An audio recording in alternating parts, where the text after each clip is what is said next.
Dragon Age the Veilguard is that one friend who is too woke. Oh really now? Oh me, oh my.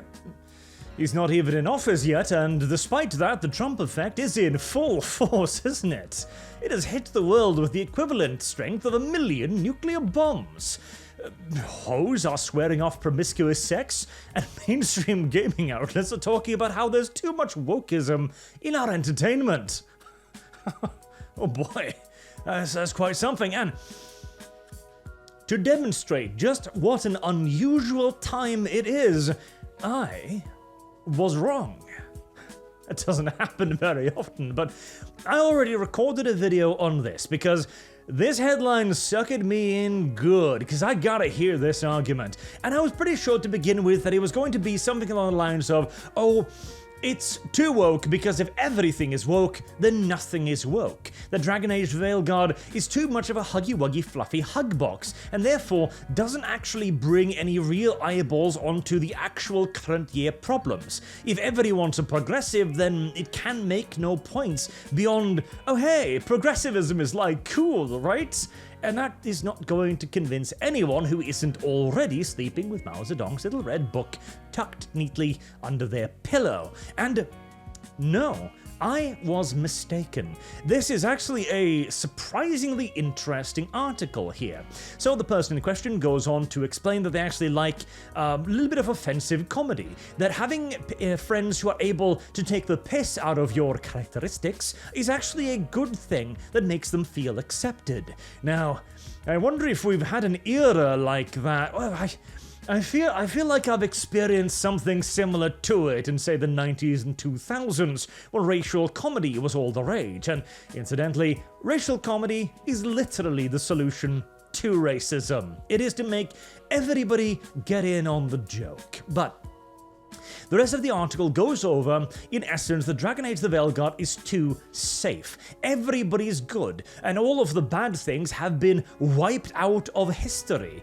She mentioned the Antivan Crows being now uncontroversial good guys, despite being mentioned as using child labor and child slavery, that they torture the kids and then force them to be assassins. That all of the moral nuance has been wiped from the setting, and now you all have just a bunch of goody two-shoes friends that don't matter or mean anything negative, that you have no racism against the elves anymore, that you even have, you've got veil jumpers, you have people who enter into Dragon Age version of the warp on vacation, this unfathomably unstable, incredibly dangerous part of the world that could doom the entire planet to extinction if you fuck up one too many times. Well, now it's a holiday destination. Your secret club hideout is in the Fate.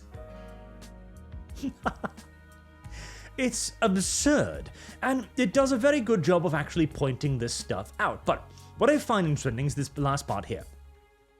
Dragon Age the Veilguard is too woke, but not because it lets you be trans or gay. By scrubbing all moral ambiguity from its characters so that every person you meet is uncontroversial and good, it sucks all the dimensions out of its characters, turning them all into yes-men who always think you're right. And they are right in turn, as of course they are right. The universe revolves around our main characters, who can say no evil, do no evil, and who are in opposition to uncontroversially, absolutely, irredeemably evil monsters, to whom you can do anything and it will be a moral act. Surprisingly reflective of the average leftist worldview, honestly, but so, what I want to discuss about here is this part. It's not too woke because it lets you be trans or gay. This is actually an interesting thing because the person is correct. In a vacuum, there is nothing wrong with having a trans character in a video game. There is nothing wrong with having they-them pronouns in a video game. There is nothing wrong with having a gay character, or gay romances, or gay quest lines in a video game. Many of these things have in fact existed already, but The agenda behind them is the problem. BioWare did not add in trans or gay characters because it was just like a random addition. They added them in because of everything preceding it. The reason why Dragon Age the Veilguard is a bland, boring, uninteresting game is because it has gay and trans characters in it. Not as a direct consequence, mind you, but as an indirect one. These additives were added in because of a political persuasion, a political direction and party that has infiltrated and seeped into every pore of entertainment. This party does not broker any disagreement. You must be 100% aboard with their agenda, or you will be branded a heretic.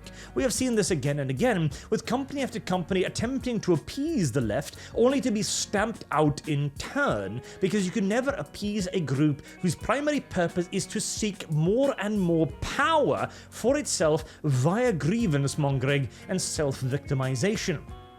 Dragon Age the Veilguard is probably the single most bendy backward AAA game ever made. It hired all the diversity assistants, it hired all the trans consultants, it built from the ground up a game designed not to be interesting, not to have moral complexity or depth or intriguing characters or stories, but to be a left-wing progressive game.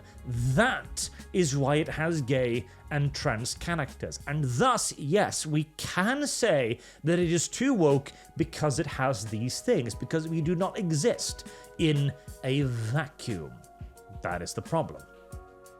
Now, all of this comes from the same source as well, that's the thing. You cannot have one without the other at the moment, you simply cannot. If you, well, okay, the gay stuff, to an extent you absolutely can. You can have a gay romance in Mass Effect, and so long as the rest of it is Mass Effect, nobody's really going to care. But again, it's going to be made by BioWare, which is why everyone's looking at the upcoming Mass Effect now with a great deal of trepidation. This also harkens back to the Disney executive we covered a couple of years ago, who said that they were forcing the queer agenda into everything they could.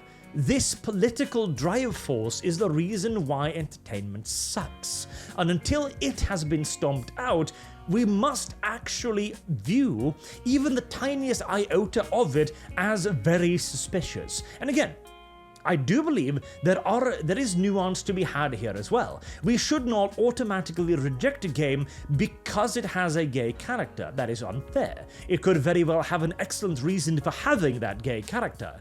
I also believe that things like the Buzz Lightyear lesbian kiss, for example. The lesbian kiss in and of itself in an isolated capacity is nothing problematic. But when you know why it has been placed in the story to push the politics, that is when it becomes an issue. And this is an issue that must be stamped out at the root before we can begin to rebuild this. This is not our fault. We are not arguing that the ground must be salted for no reason. It is because these tendrils stick in deep. We have seen this year after year now, where the smallest grain of this political nonsense grows and grows and grows and grows, until the end product is Dragon Age Veilguard. It is the Acolyte. It's nonsense like Dustborn. It is games that place the political message far above any consideration for gameplay or entertainment or story or any of these things. And you cannot simply isolate one part of it and go, oh, this is the problem. We can have gay and trans characters. We can have this much wokeism. We just have to stop at this point. We've got to have a certain percentage of wokeism. No, because it always grows. It is the fundament of it, grievance culture. It must be stamped out. And then we can pretend to engage with certain elements of it, because there is always arguments to be made. As long as they are made in an honest fashion, then it's all fine, because that is how we approached it initially, of course, with an open mind. Oh, you want more representation in games? Okay, I guess that's fair. Let's do that. Oh, you want more? Okay, all right, let's do that. You want more again? What's the goal here? The goal is unachievable and ever shifting. Oh, we've made a huge mistake, haven't we? Correct. So, again, this is actually a good article on the subject that recognizes the problems but does not recognize the connection between the problems. You cannot separate these from, well, all of the rest of the boring writing. At the very least, not yet. And at the very least, not until we have a lot more talented writers back. Because at the moment, well, Dragon Age the Veilguard was written by progressives for progressives. For the progressive audience, which has already largely apparently abandoned it, as it was outcompeted by Farming Simulator the other day. Now, granted, Farming Simulator is bigger than you think it might be, but still, pretty funny. Anywho, the tide, as they say, has not only turned right now, this is, I don't even quite know how to classify it. This isn't so much the boat turning around as we've already been sailing back to port for an hour or so. It seems to be that a certain publication might be crawling back on its knees, hoping that there's still some sort of a shot for it to retain relevancy in the New World Order. I'm not so sure about that, as we do need to have a long-form discussion on the nature, the necessity, and the precise quantity of forgiveness at some point in the not-too-distant future as well. Until then, however, I've been Arch. Thank you all very much for watching, and I do hope to see you all